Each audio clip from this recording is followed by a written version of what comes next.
My beloved, Boss Mike, Cervera.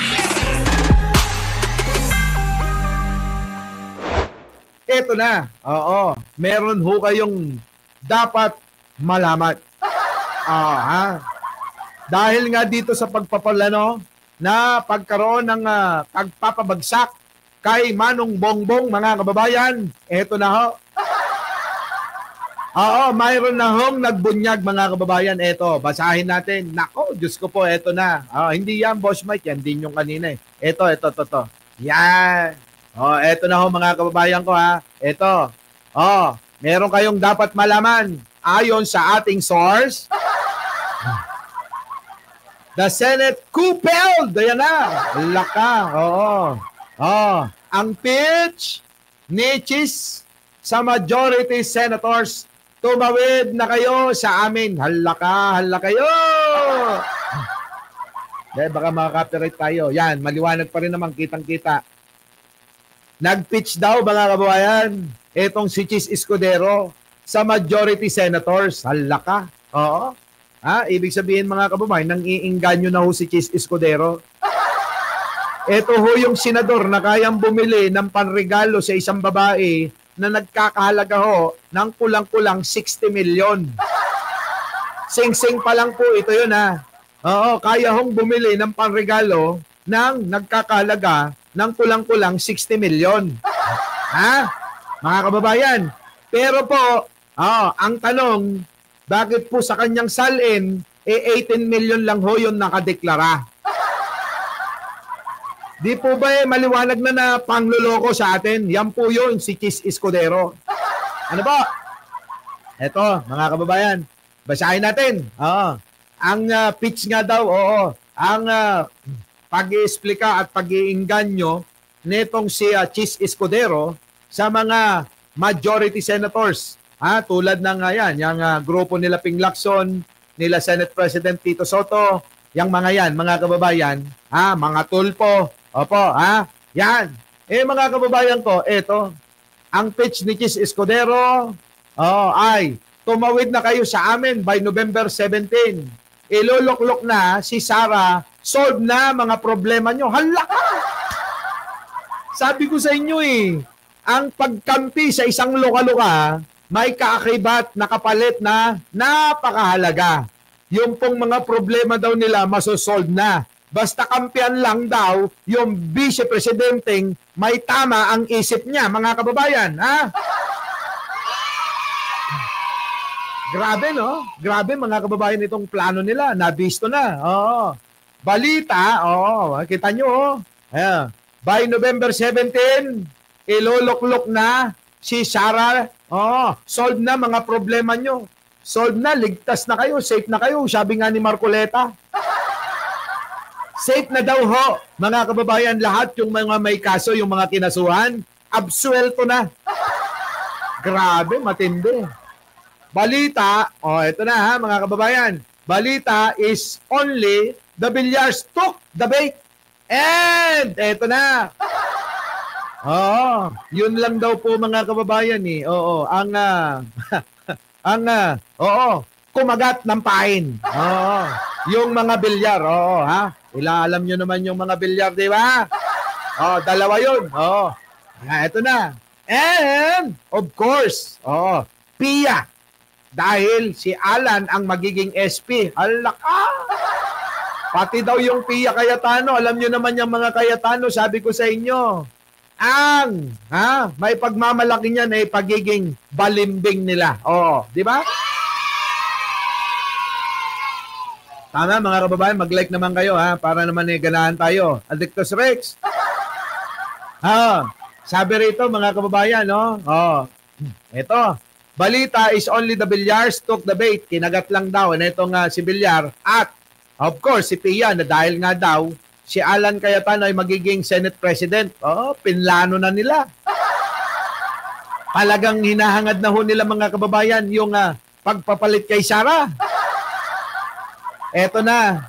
Kaso, eto naman si Kalbo, nagtatago na. Si Bato. Kaya sa dagdag, nadagdag bawas sila, kinapos. Grabe, no, mga kababayan, ano?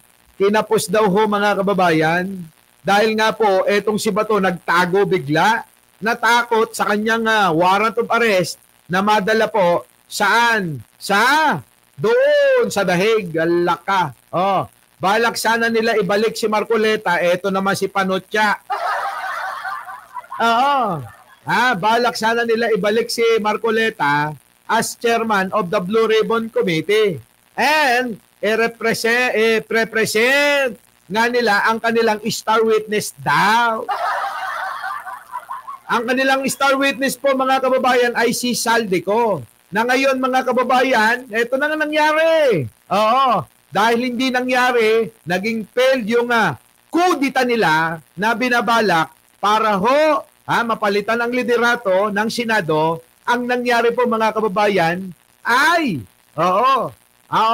talagang pinilit na lang nila na pagsalitain si Saldico sa social media. Kita nyo, mga kababayan ko? Yan, sabi pa rito. I-present ang kanilang star witness which turns out to be Saldico na may pasabog na mag-uugnay kay Pangulong Bongbong Marcos.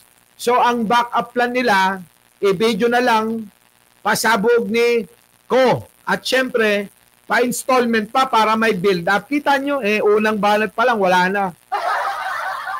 Unang banat pa lang, mga kababayan, pinagdudahan na ng taong matitino. Siyempre, yung mga uto-uto, maniniwala na totoo yung sinasabi ni Saldico, hindi na huyan, magre-research at uunawaing maigi. Kasi nga, sabi ko sa inyo, yung mga DDS, abay mga bobot tanga yan eh. Kaya hindi na ho magre-research kung totoo, hindi yan eh.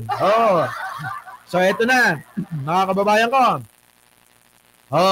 Yun na nga. So, ang backup plan nila, i-video na lang ang pasabog, Nico, at syempre, pa-installment pa para may pa-build up. Sadyang-sadya talaga eh.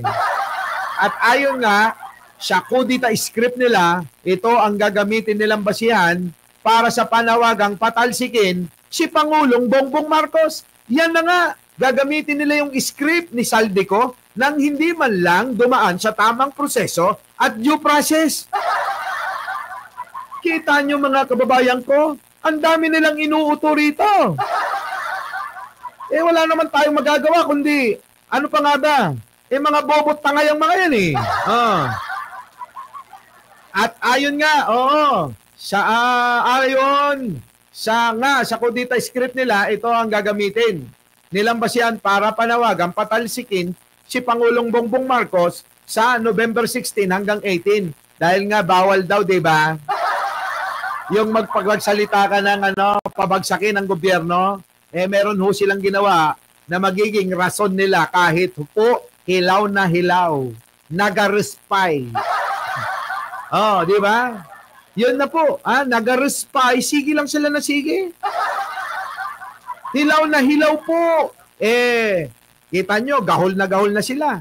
Bukas na ho itatampok Kaya wag na ho kayong magtaka kung maglalabas pa itong kampo ni Duterte ng isa pang part 2. Ng part 2 sa mga isasabihin at mga kasinungalingan ni Saldico. Grabe talaga, matindi. Hindi naman mahirap isipin na ito rin yung offer kay Ko. Kita nyo, mga kababayan ko. Totoo naman, mahirapan pa ba tayong isipin? Na yan din ang offer kay Ko na wala ka ng problema, Saldico. Sumama ka sa amin, sumunod ka. Sa mga gusto namin, absueltuhin ka. Di ba? Ganun ang gagawin nila Saldico, alam namin na ikay namomroblema.